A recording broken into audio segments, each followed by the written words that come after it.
Well, good afternoon, everyone. Thank you so much for joining us. It is that time of year. We're getting ready for year end. Believe it or not, we've been talking about year end since about August, and we are just getting ready to pull the trigger and make it all happen. So, as we do every year, we have put together our year end checklist, which is going in the mail this week. Some of them are already gone out. The rest of them will go out the rest of this week. If you've been with us for a while, you will recognize it. Looks very familiar. Obviously, we deal with this year's changes, things to think about. If you can also get that online, papertrails.com/year end. And always, John will be sending that out this week, and we'll follow up with this recording as well as that checklist coming via email, I think tomorrow. So, uh, checklist will be coming, full checklist. Basically, we're going to run through everything that's on that checklist today and help you get ready for year end. So you can help us and we can help you, and year end will be as smooth as can be. So, always don't forget, our team's here to help you. So you can always reach your dedicated contact at payroll@papertrails.com or give us a call, 721-8575. If you have your processor's direct line, don't forget, you can always text them as well. That's a text-enabled number for them. So we are always here to help you if you have any questions about getting ready for year end, getting things organized. Let's run into it. All right, so holidays coming up. Obviously, holidays impact the payroll world. We had lots of fun last week when we had a Tuesday holiday for Veterans Day, heavy processing day for us, though that made for a really long week on a short week. But obviously, coming up, we have Thanksgiving. So Paper Trails and all the banks are closed on Thursday, November 27th. We are also closed Friday, November 28th. Banks are open that day. We take that day to kind of get ourselves rested and ready for this year-end craziness to come. But the banks are open. So if you have a Friday payday, you will get paid on time. Please check with your processors, as always, to make sure that you're getting things submitted on time. Christmas and New Year's both fall on Thursday this year. So Christmas Eve is Wednesday the 24th, and we will close at noon on that day. So obviously, we're going to need to be working overtime to get all the payrolls done for Friday paydays. Obviously, that may also need to be adjusted if you have a Thursday payday.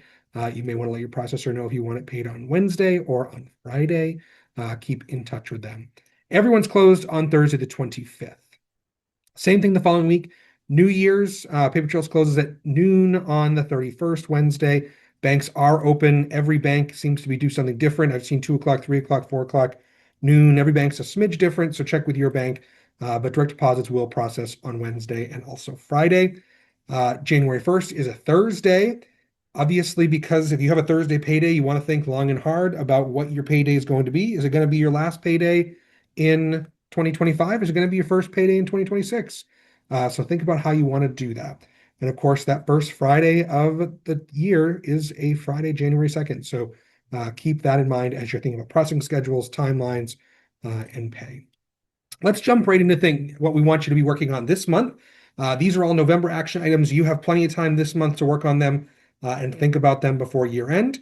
We've kind of segregated this out by, the next 3 months, November, December, January, things to think about. First and foremost, make sure all of your information is correct with us. Make sure all your employees' information is correct with us. If you look at the payroll summary report that we produce every single time, every single payroll, you'll see all of your state and federal tax ID numbers on there. You'll see your address on there. You'll see all sorts of stuff. Make sure everything looks correct. Your mailing address, because we are going to be mailing you W-2s. So keep that in mind. Make sure that is all correct. Next, look at your employees' information. Are their names, addresses, and most importantly, Social Security numbers correct? Because when we go to submit to Social Security, any incorrect W-2s can face a penalty of up to $680 per error. Okay, so we want to make sure that is all correct. So please take a minute to look at those. With every payroll produced after November 1st, there is a W-2 preview in your report package. So if you go to Reporting and Return Archive, you will see a W-2 preview for year end, and you can take a look at those and make sure they look okay. This year in Maine, earned paid leave law was updated to require every employer to allow up to 40 hours of carryover each year with the ability to earn an additional 40 hours in that year. So if an employee does not use any time, in the course of 2 years, they, in theory, could have about 80 hours banked up at the end of that second year to use, okay? So this is a change to Maine paid leave. We're working with our clients. We're working through a little bit of a review to see who we need to update before the end of the year. We are also we're reaching out to you if we think that your regular PTO policy might not be in compliance, because remember, Maine earned paid leave is the minimum compliant plan. So, for example, if you have a plan that allows employees to have 120 hours a year, you are certainly above and beyond the earning ability. However, if it doesn't allow carryover, you now are violating the carryover provision. So if you have a regular vacation PTO plan, something like that, you need to allow carryover coming up this year. And of course, if you need any help with, and this law, by the way, went into effect September 24th. So this does apply to carryover for 2025 into 2026. Okay. If you need help with any of this, our HR consulting team is happy to review policies, get things updated. And of course, the payroll team will get those policies updated within the payroll system. So, PFML, we're almost a year into PFML contributions. Obviously we've gone through that. We've had our ups and downs and fits and starts and notices and all sorts of excitement this year with PFML. We've seen a lot of our clients opt for a private short-term disability plan. You are allowed under the law to opt into a private short-term disability policy in lieu of participating in the PFML program. Now, of course, the state dictates what these look like, what's allowed under these plans, but we've seen significant savings in these programs. Perfect example, here at Paper Trails, we have opted into a private plan, and instead of it costing us the full 1%, it's about 0.48% on our wages. So it's less than half the cost. And we can still split that with the employee. So instead of the employee paying a half and I pay a 0.5%, we're going to split that 0.48% and save everybody some money. So definitely reach out to your benefits broker for more information on that if that's something you think you're interested in. We are happy to make an introduction to someone if you need that.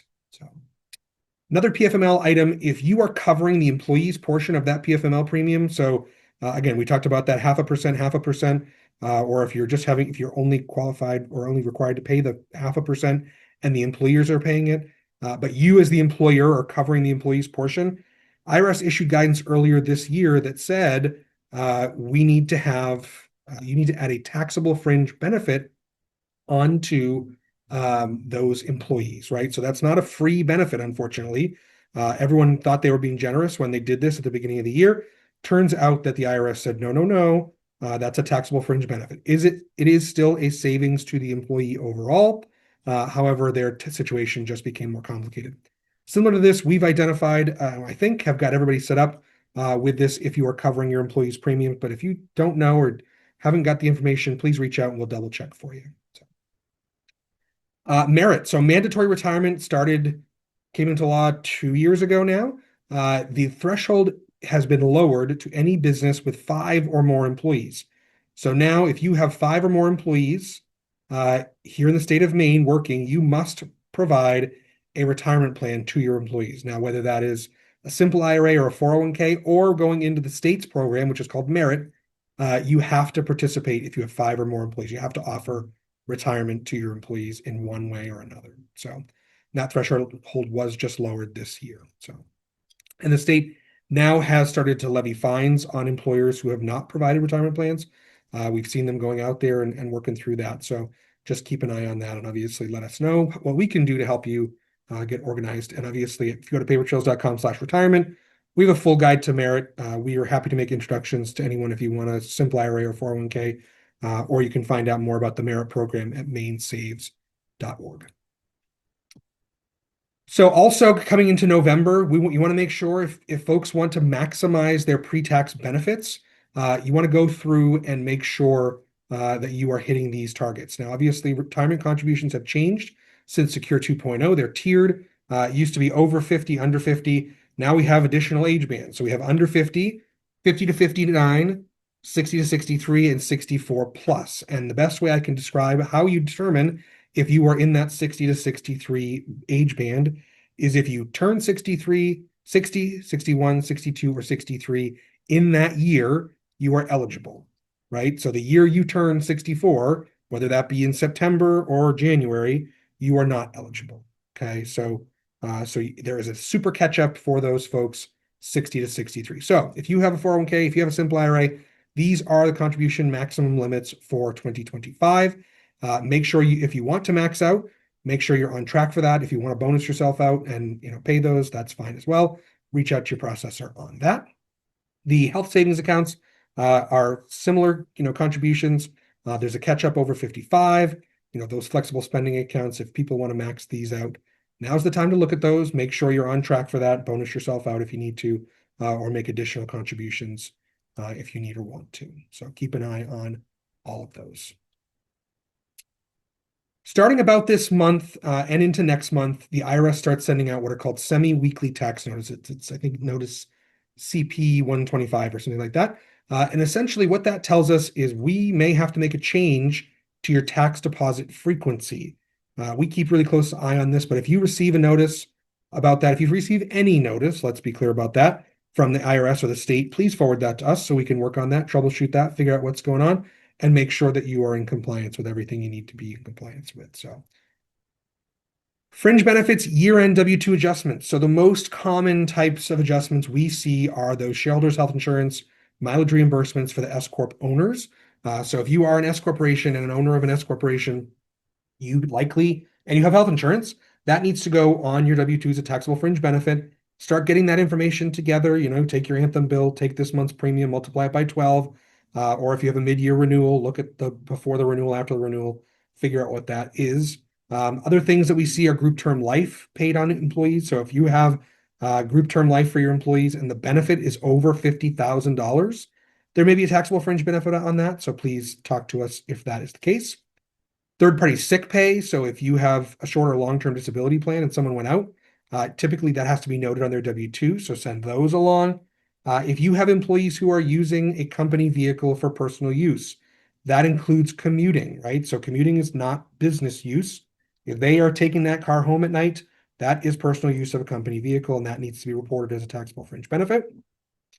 A lot of people don't know about this one or don't think about this one, but if you have given your employees gifts, things like gift cards, gym memberships, any other fringe benefits that you're providing, those need to be set up as taxable fringe benefits. So we need to add those onto their W-2s.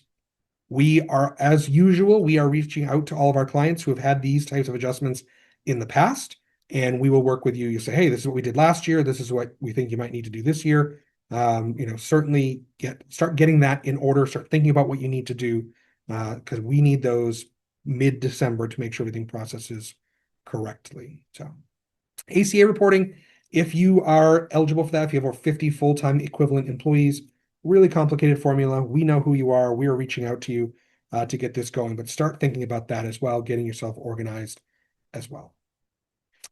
Next month, once we get to December, again, we want to talk about all of those manual adjustments. So third-party sick pay, any manual or voided checks. So if, oops, Susie forgot to punch in for 10 hours this week, I just wrote her a check for $200. That really needs to be going on payroll to make their W-2s correct and make sure your taxable wages are correct on your W-3. So please send us those types of things. And bonus payrolls. We know December is bonus month. We've actually already seen several bonuses this month, actually, which surprises me, very early this year. Maybe that means people are planning, which is a good thing. All bonus payrolls, we are asking you to submit those at least 5 days in advance. So if you have a Friday, if you want those bonus checks ready for Friday, we'd like that on Monday. We process those after normal payrolls, right? So we want to make sure that all of our normal payrolls, everyone's paid on time. Then we'll go do your bonus runs. That's why we ask for a few extra days, so we have some leeway in the workflow.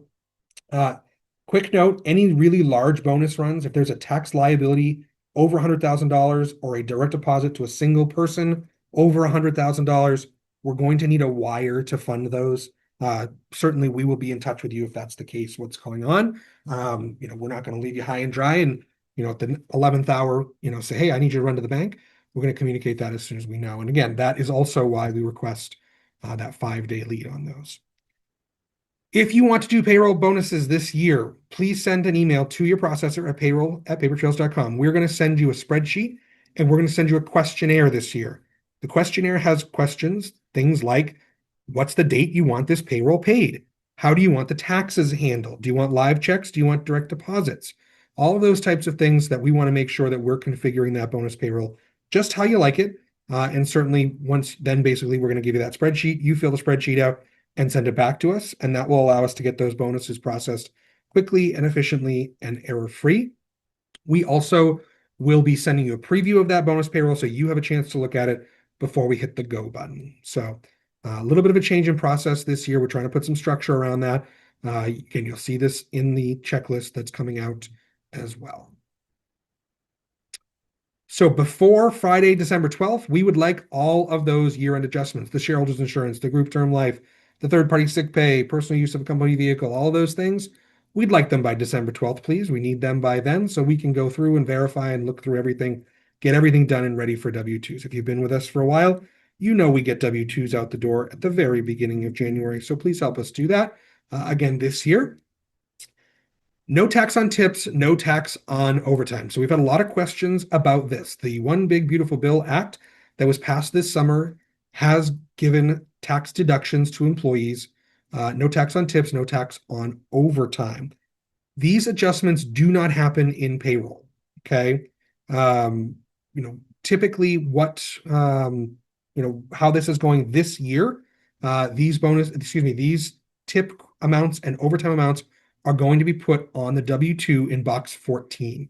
They're essentially memos. When the employee goes to file their taxes, they will need to talk to their tax preparer and put the amount of the overtime and the tips or the tips into their tax return. That's where they will get the tax deduction. No changes have been made anywhere in payroll other than on this box 14, okay? I will tell you, there are this year, because it was a short implementation, it was 5 or 6 months that we've had to pull this together. This year, it's pretty willy-nilly. Make a good faith effort, put the overtime, put the tips in box 14 that you think are right. Next year, we're going to be having a different conversation. There are very specific jobs and roles and earnings that apply to what the definition of tips and overtime are.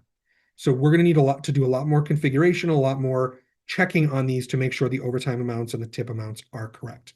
Next year, they're going to go in a special code in box 12. And again, those will need to be a little more accurate and we'll likely need to work with you before next year end to make sure that those are set up correctly. So to make sure those are reporting correctly. So again, no tax on tips, no tax on overtime. That is an employee deduction on their tax return. And we will give them the information to do that. IRS and Social Security have given us kind of a pass this year. Make a good faith effort, put it in box 14. Next year is going to be a little more work. Moving along into December. So usually towards the end of December, every state sends out your unemployment rate change notice. Okay, so if you receive a rate change notice from an unemployment agency other than Maine, so if you have employees in other states, please send these along. We now have an interface with the state of Maine. It's wonderful. They're great people, where we upload an entire file of all of our clients and it responds back and gives us everybody's rates for the following year. So we no longer need all of those notices for Maine, okay? If you are in any other states and you receive one of those notices, please send them to your processor so that we can update that and make sure your rates are correct for 2026. If we don't receive those, we're going to use the same rate as 2025. And when we file in first quarter, they're going to send a nastygram saying, your rate's wrong, you owe money.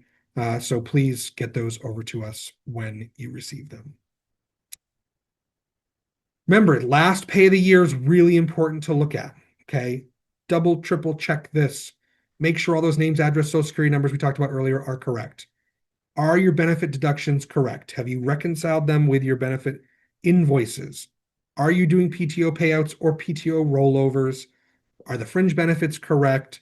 Are the deductions maxed out if you want them maxed out? Take a look at those. Please make sure that the last payroll of the year is accurate so that we don't have any issues coming with year end. Certainly any adjustments, things like those shareholders insurance, all that kind of stuff, or changes after that. We are going to go into a little bit of blackout period in early January, and then we'll work on those at the end of January. We will be billing for any adjustments after that. So please be mindful of that and keep an eye on that. All right, we're into January. So as I said earlier, we will be sending out the W-2s and 1099s very early in January, probably the first week, just like we always have. We're going to send those to you as the employer. So you need to then turn around and submit those to the employees. Just like always, employees have the ability to go into the app at any time and review those electronically. We always send out the first one on paper for many reasons, but we are sending those out on paper again this year, and any other copies will be available within the app and as after that. So again, if you're doing ACA reporting, you'll need to send those out as well. You no longer have to send those on paper. We have seen a lot of folks just doing those electronically, just because most people don't know what the ACA forms are anyway. But again, if you're ACA eligible, we're going to reach out to you because we know that we need to do those in January and February. So minimum wage has been updated again for next year. So these are the main numbers. Certainly, we are much higher than the federal minimum wage, so that's why we always talk about this. Maine minimum wage is going to $15.10 this year, with the tipped wage of $7.55. Portland and Rockland both have higher rates. Portland is on their way to a $19 minimum wage within the next 3 years.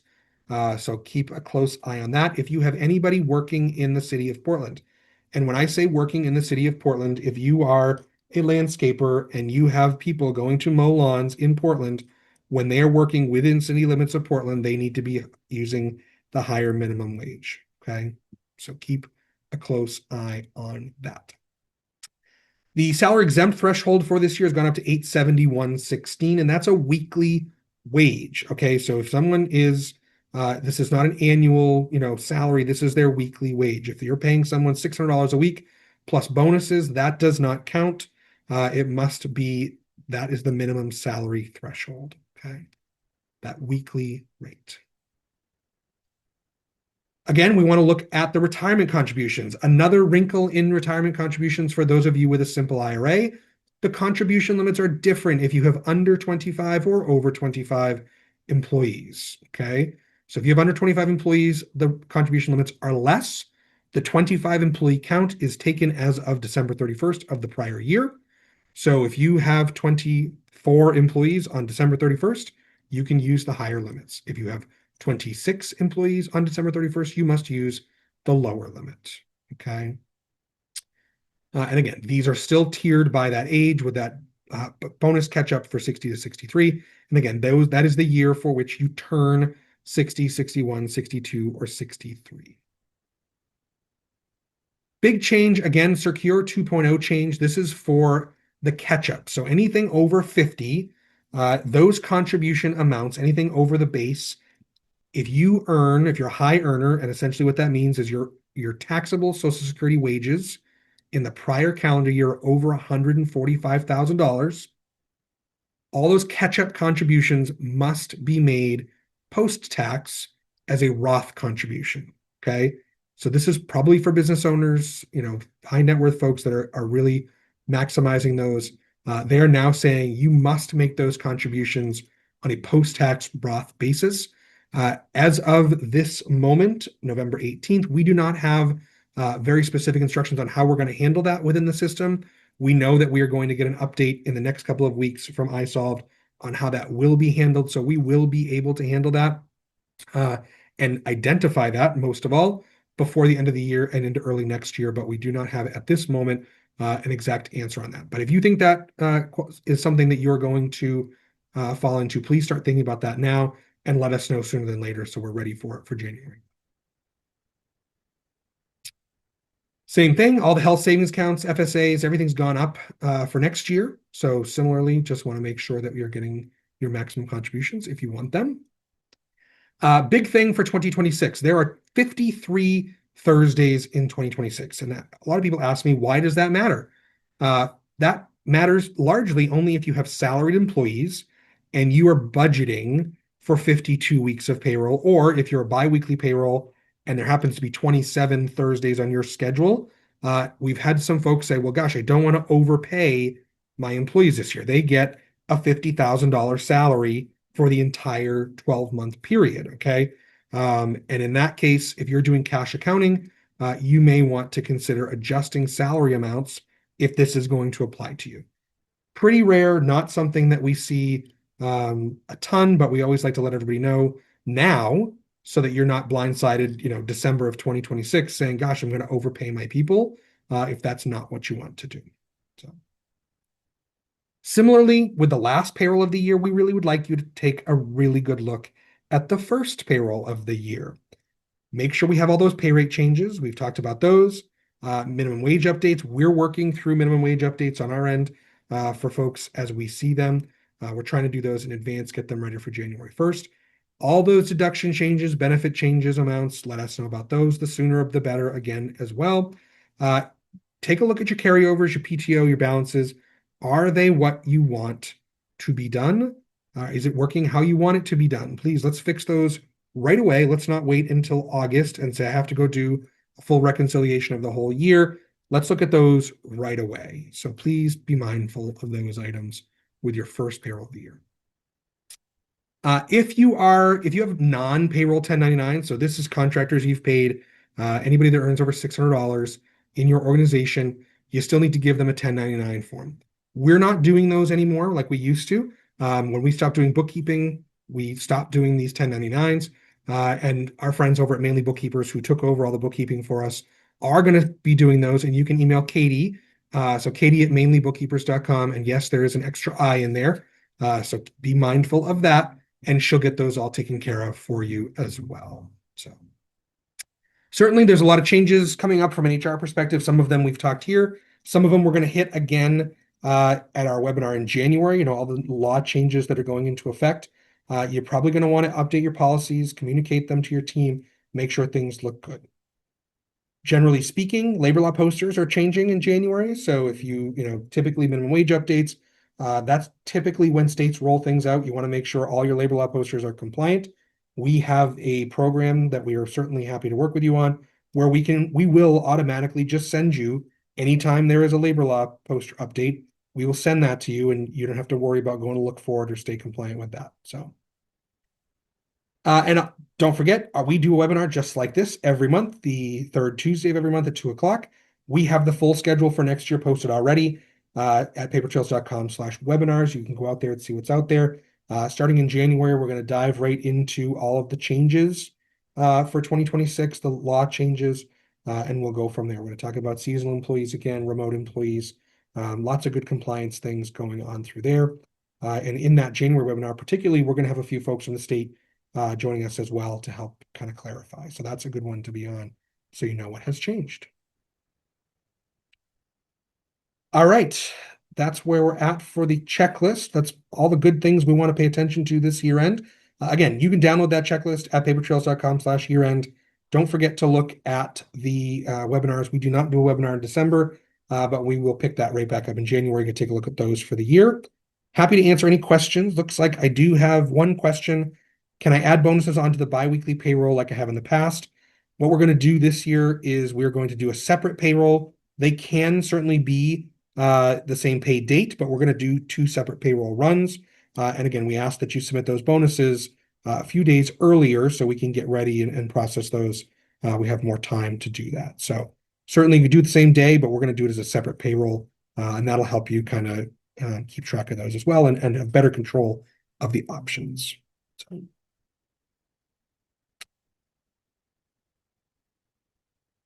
Any other questions that might have come up? I know we covered a lot in a short period of time. Again, you'll get that year-end checklist in the mail here in the next few days. You're going to get in an email the next few days. You're going to see a lot coming at you. We're going to be reaching out to you about all the things we think you need to do over the next couple of weeks and months. So more and more to come for sure. I'm grateful to everyone that helps us get through year-end every year. This is our Super Bowl season. So, it's a lot of work for us, and we're happy to help get things going. Not seeing any other questions, but certainly remember, you can always reach out to your processor, payroll@papertrails.com. They will get that taken care of. How will the 53 Thursdays affect benefit deductions? So that is a perfect example of why you might want to think about that. If you are doing, weekly or biweekly deductions on a fixed amount, you may need to adjust those, right? So if you're saying, here's the premium, for the year, and we're going to divide that by 52, you may want to look at that and make sure that you're doing that correctly so you're not over collecting. Personally, I prefer to do benefit deductions based on the month. So if an employee is contributing let's just say $20 a month towards their dental insurance, What I like to do is collect that with the first 4 payrolls or the first 2 payrolls. So essentially we would take $5, the first 4 payrolls of the month, and that hits that $20. If there's a 5th payroll in that month, they don't have that deduction taken.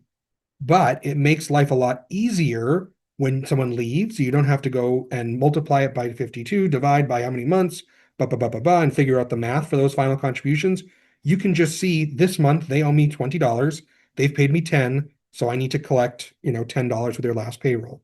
Makes life a lot easier. We can configure it so that you're only taking those deductions in the first 2 or the first 4 payrolls of the month. And that would negate that issue with those benefit deductions about having to worry about over collecting. Essentially makes the math easier, makes things a little bit easier all around. All righty. Not seeing any other questions, but again, payroll@papertrails.com. You're welcome to email your processor with any questions. We'll be in touch almost for sure with anything we think you need to be taken care of, and we will get through year end together. And we thank you so much, and we'll talk to you all very soon. We'll see you in January for our next webinar.